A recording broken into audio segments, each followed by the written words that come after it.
உங்க creative spark காணாம போன மாதிரி எப்போதாவது உணர்ந்திருக்கீங்களா?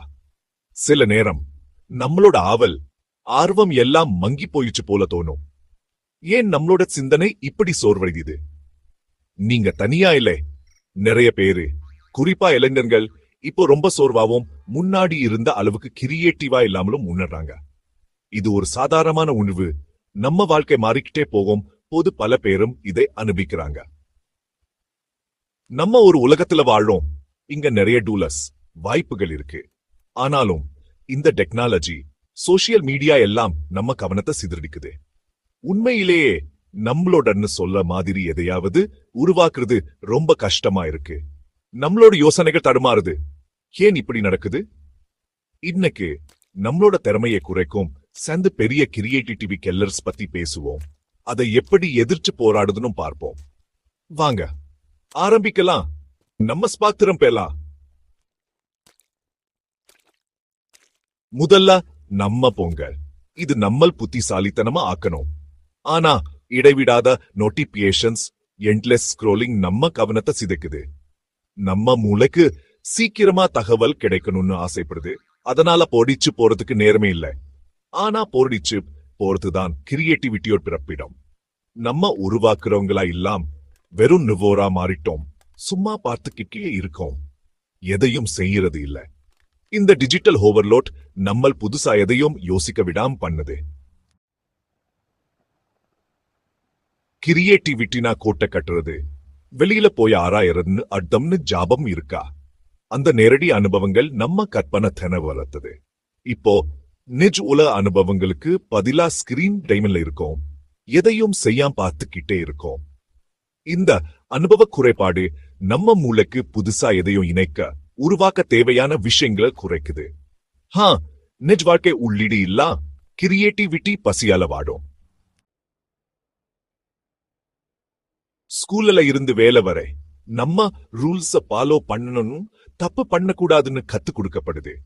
தோல்வி பயம், மத்தவங்க என்ன நினைப்பாங்கன்னு பயம், நம்மள் தைரியமான ஐடியாக்களை பகிர்ந்துக்கவோ புதுசா எதையாவது முயற்சி பண்ணவோ விடாம தடுக்குது. இந்த அழுத்தம் ரிஸ்க் எடுக்கிறத கொன்னுது. அதுதான் புதுமையோடு இதயம். நம்ம புதுமை பாதுகாப்பா தேர்ந்தெடுக்கும் போது கிரியேட்டிவிட்டி பாதிக்கப்படுது. கடைசியா எப்போ நீங்க ஒரு விஷயத்துல ரொம்ப ஆழமா கவனம் செலுத்தினீங்க? ஒரு புத்தகத்தை முழுசா படிக்கிறது, இல்ல ஒரு ப்ராஜெக்ட்ல பல மணி நேரம் முழுமையா மூழ்கி வேலை செய்தது? அந்த மாதிரி ஆழமான கவன நிலை இப்போ நம் வாழ்க்கையில ரொம்ப அரிதா ஆகிட்டது. நம்ம உலகம் இப்போ கவனிச்சதலுக்காகவே உருவாக்கப்பட்ட மாதிரி இருக்கு. ஒவ்வொரு நொடியும் நோட்டிபிகேஷன், மெசேஜ், கால், சோஷியல் மீடியா அப்டேட்ஸ் எல்லாம் நம்ம கவனத்தை கவருது. அதனால ஆழமான கவனம் செலுத்தி செய்யற வேலை ரொம்ப அரிதா போச்சு. நிறைய பேர் ஒரு விஷயத்தை முடிக்க முடியாம பாதியிலே விட்டுடாங்க. இது நம்ம மன வலிமையும் புதுசா எதையாவது கண்டுபிடிக்க தேவையான சக்தியும் குறைக்குது. மேலோட்டமான மல்டிடாஸ்கிங் கிரியேட்டிவிட்டிக்கு தேவையான ஆழ்ந்த கவனத்தை மாத்திடுச்சு. நம்மால ஒரு விஷயத்துல முழுமையா ஈடுபட முடியாம போச்சு. சோர்வு கிரியேட்டிவிட்டிக்கு எதிரி.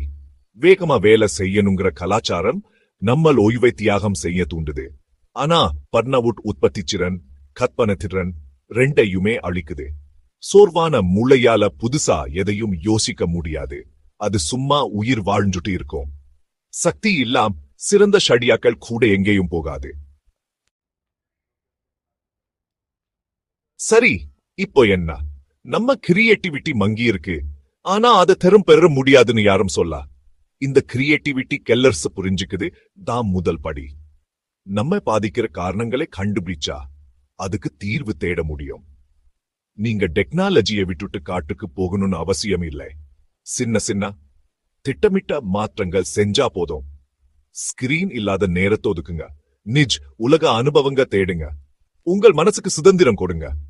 நீங்களே தப்பு பண்ண விடுங்க. படிங்க, ஓய்வெடுங்க, தவறுகள் நடக்கட்டும், அதிலிருந்து கத்துக்கொள்ளுங்க. உங்க மூளைக்கு அலைந்து தெரிய இடம் கொடுங்க. சின்ன சின்ன சிந்தனைகள் சூட பெரிய மாற்றத்தை உருவாக்கும். கீழ் உங்க கருத்துக்களை பகிர்ந்துக்கோங்க. உங்களுக்கு மிகப்பெரிய கிரியேட்டிவிட்டி கெல்லறியது. உங்க அனுபவங்களை பகிர்ந்தா மற்றவர்களுக்கும் உதவலாம். பார்த்ததுக்கு நன்றி. நம்ம ஸ்பார்க்க திரும்ப பெறுவோம். உங்க பயணத்துக்கு நாங்க சுடவே இருக்கோம்.